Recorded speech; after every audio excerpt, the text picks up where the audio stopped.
Random definition, random in a sentence, random pronunciation, random meaning. Welcome to another research paper word. American pronunciation of random.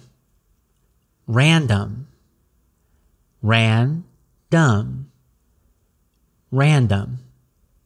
Random as an adjective means without method or conscious decision, or unstructured. Common usages in academic writing: a random distribution, a random assortment of, in random order, to choose randomly, by random chance. Example sentences: random adjective. Due to the random distribution of data, it is unlikely that any cause and effect relationships will be found. Example sentence number 2. We asked a random sample of people what they thought. The common academic writing variation is randomly, adverb. Each of the 5 groups selected their participants randomly from the town's adult population.